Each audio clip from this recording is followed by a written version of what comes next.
What is the meaning of HRM? Edwin Flippo defines human resource management as planning, organizing, directing, controlling of procurement, development, compensation, integration, maintenance and separation of human resource to the end that individual, organizational और societal objectives are accomplished.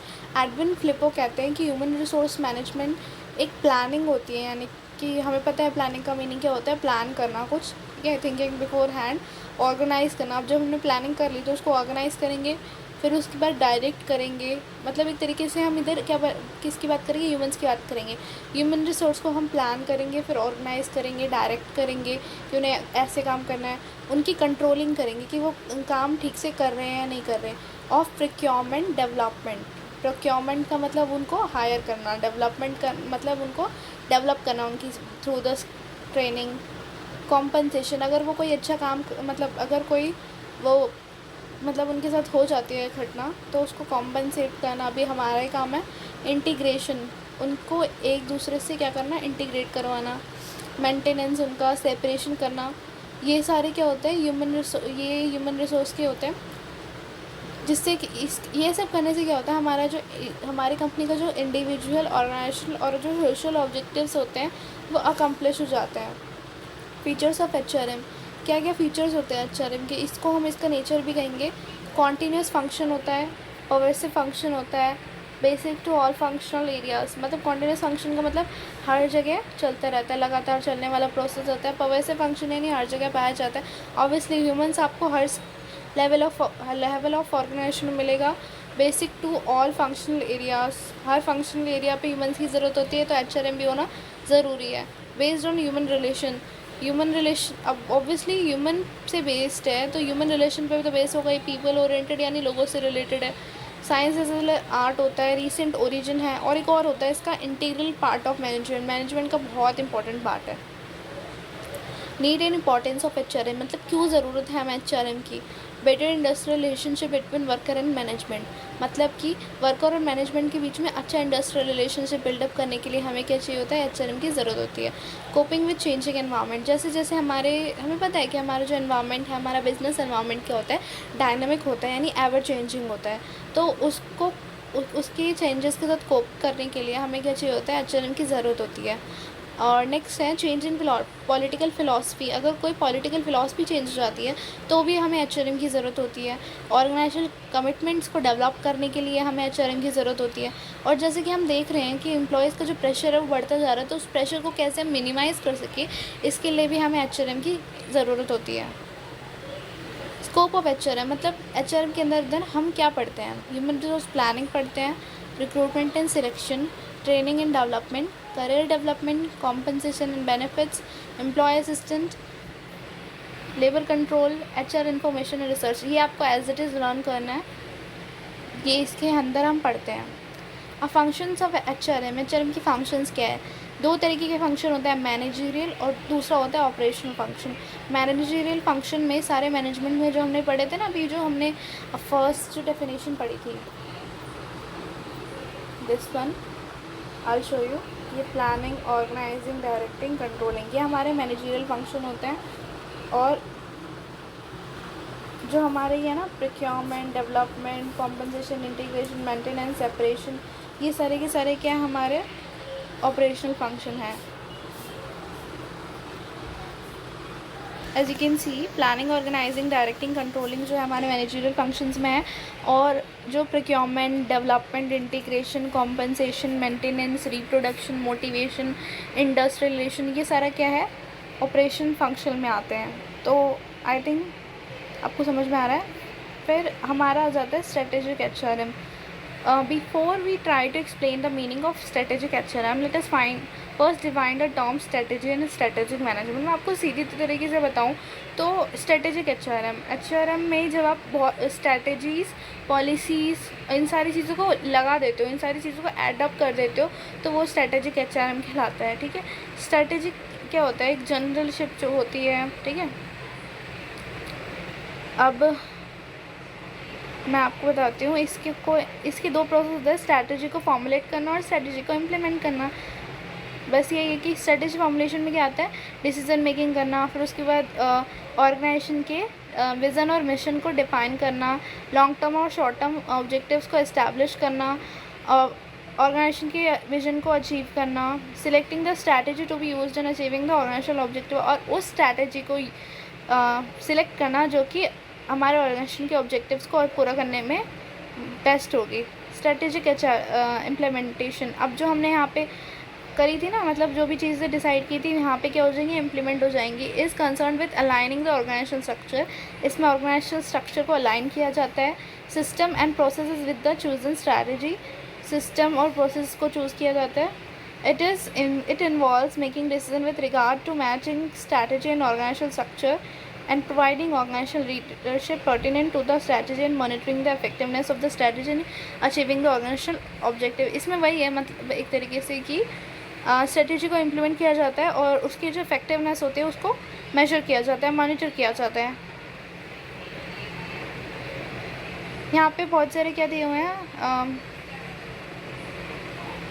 बहुत सारे HR strategies दी हुई है, जैसे right sizing, developing a learning culture through continuous learning, ये कुछ strategies है। Right sizing करके, राइट साइजिंग में क्या होता है, जैसे मैन पावर ऑडिट होता है कि मतलब मतलब एक तरीके से इसमें क्या कर देते हैं, नंबर ऑफ़ पीपल को रिड्यूस कर दिया जाता है। जो भी ऑर्गेनाइजेशन काम करने वाले लोग हैं उनको नंबर ऑफ़ पीपल को रिड्यूस कर दिया जाता है, ठीक है। इससे क्या होता है, आपके पास क्वांटिटी नहीं क्वालिटी आती है। Developing a learning culture through continuous learning, एक ऐसा कल्चर डेवलप करना जो कि लगातार सीखने में विश्वास रखता हो। Web based customer relationship, web based customer relationship मतलब नेटवर्क के, मतलब जो नेट इंटरनेट होता है उससे connected. Introduction of open house का इंट्रोडक्शन करना, ये एक न्यू टेक्निक है ओपन हाउस सिस्टम के नाम से, जिसमें क्या होता है, एम्प्लॉयज़ अपने जो प्रॉब्लम्स है वो क्या कर सकते हैं, अपने सुपीरियर्स और डायरेक्टर्स को इंट्रोड्यूस कर सकते हैं, मतलब प्रेजेंट कर सकते हैं। फिर बेनिफिट्स क्या क्या होते हैं, मतलब इसमें बहुत सारे बेनिफिट्स दिए गए हैं, जैसे कि allows identification, prioritise and exploration of opportunities, इसमें जो अपॉर्चुनिटीज़ होती हैं उनको आइडेंटिफाई किया जाता है, प्रायोरिटाइज़ किया जाता है और एक्सप्लॉयटेशन किया जाता है उनका। Provides an objective view of management problem, एक ऑब्जेक्टिव व्यू देता है मैनेजमेंट प्रॉब्लम को। Represents a framework for improve coordination and control of activities, क्या करते हैं, एक फ्रेमवर्क देता है, रिप्रेजेंट करता है कंट्रोल और कोऑर्डिनेशन एक्टिविटीज़ के लिए। एडवर्स कंडीशन और चेंजेस के इफ़ेक्ट्स को मिनिमाइज़ करता है। मेजर डिसीजंस को अलाउ करता है ताकि बेटर सपोर्ट इस्टेब्लिश हो सके, बेटर सपोर्ट इस्टेब्लिश ऑब्जेक्टिव सके। इसमें तो आप 4 भी याद कर लोगे तो ज़्यादा है, क्योंकि स्ट्रेटेजिक HRM आपको किसके साथ पूछा जाएगा, स्कोप या ह्यूमन रिसोर्स के साथ ही पूछा जाएगा। ऑब्जेक्टिव्स ऑफ HRM, क्या क्या ऑब्जेक्टिव्स होते हैं HRM के, तो फर्स्ट वन होता है ऑर्गेनाइजेशनल, दूसरा होता है इंडिविजुअल, थर्ड वन होता है सोसाइटल। ऑर्गेनाइजेशन में होते हैं 3, पहला वाला है providing right person at the right place at the right time to provide skilled and train labour. Third one is to help in achieving goals framed by organisation. First one ये कहता है कि राइट पर्सन किस पे होना चाहिए, right place पे होना चाहिए और एट द राइट टाइम होना चाहिए। ये नहीं कि आप फाइनेंस के पर्सन को आप ह्यूमन रिसोर्स में भेज रहे हो, क्योंकि वो उसके लिए राइट प्लेस नहीं है, ठीक है। To provide skilled and train labour, एक स्किल्ड या बहुत सारे स्किल्ड और ट्रेन लेबर प्रोवाइड करवाना ही ऑर्गेनाइजेशन का ऑब्जेक्टिव होता है। To helps in achieving goals framed by organisation, जो गोल्स ऑर्गेनाइजेशन ने फ्रेम किए हुए हैं उनको हेल्प करता है अचीव करने में, ठीक है। इंडिविजुअल ऑब्जेक्टिव्स क्या होते हैं, to have a handful of salary and compensation, एक हैंडफुल ऑफ सैलरी मिले इंडिविजुअल को, वो यही चाहता है, और कॉम्पनसेशन मिले, उसे एक सिक्योर जॉब मिले विद प्रॉपर सेफ्टी प्रोविजंस। वो चाहते हैं कि उसका करियर जो है एक अच्छा करियर मिले और विद सक्सेशन प्लानिंग हो, कैसे और ज़्यादा सक्सेसफुल बन सकता है। फिर सोशल, मतलब इसमें क्या आता है, हम क्या करते हैं, ह्यूमन रिसोर्स को एथिकल और सोशली रिस्पॉन्सिबल मैनर में मैनेज करते हैं, और जो बैड इम्पैक्ट होते हैं ना सोसाइटी के ह्यूमन रिसोर्सेज पे उसको मिनिमाइज़ करते हैं। अब HR आउटसोर्सिंग, इसमें BPO KPO के बारे में बता देती हूँ, मैं आपको शॉर्ट समरी दे देती हूँ। HR आउटसोर्सिंग में क्या होता है, आप ना ह्यूमन अपनी जो कोर एक्टिविटीज़ और नॉन कोर एक्टिविटीज़ मैं बताती हूँ। पहले BPO के बारे में करते हैं। BPO में क्या होता है, पहले आपको HR आउटसोर्सिंग का मीनिंग क्लियर होना चाहिए। HR आउटसोर्सिंग क्या होता है, अपना काम आप दूसरों को क्या कर देते हो, आउटसोर्स कर देते हो, मतलब थर्ड पार्टी को करने के लिए दे देते हो। और BPO में क्या होता है, BPO में क्या होता है, आप अपनी नॉन कोर एक्टिविटीज़ दूसरे कंपनी को दे देते हो। और KPO में क्या होता है, आप अपने मेन वर्क जो होते हैं वो दे देते हो दूसरों को, ठीक है। अब जैसे मैं आपको बताती हूँ, HR outsourcing is process which the human resource activity of an organization are outsourced so as to focus on the organization core competencies।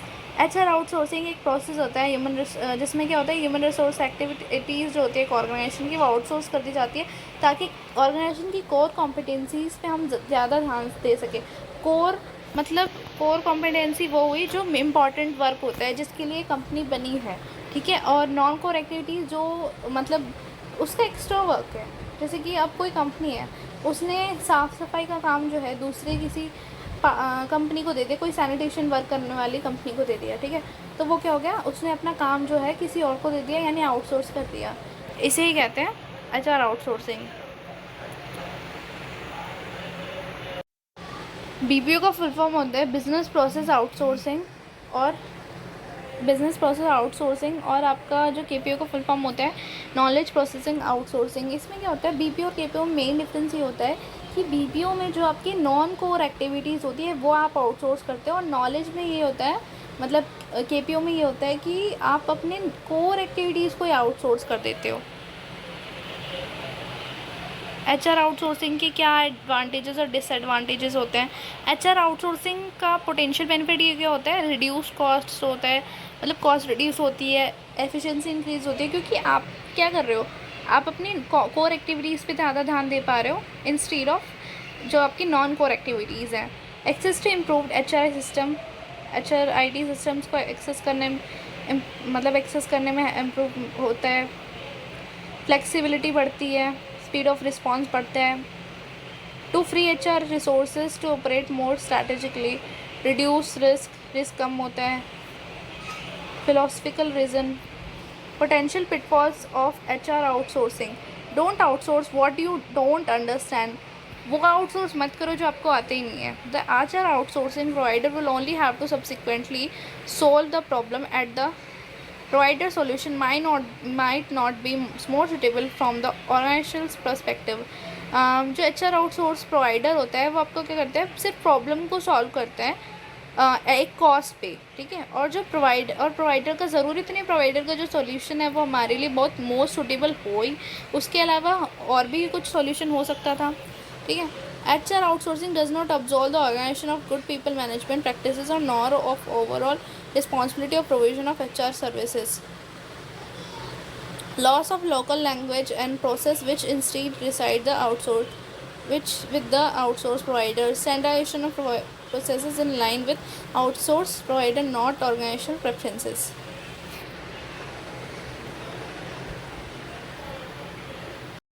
Feeling get to it up on the shoulder, cook your foot up on the dessert.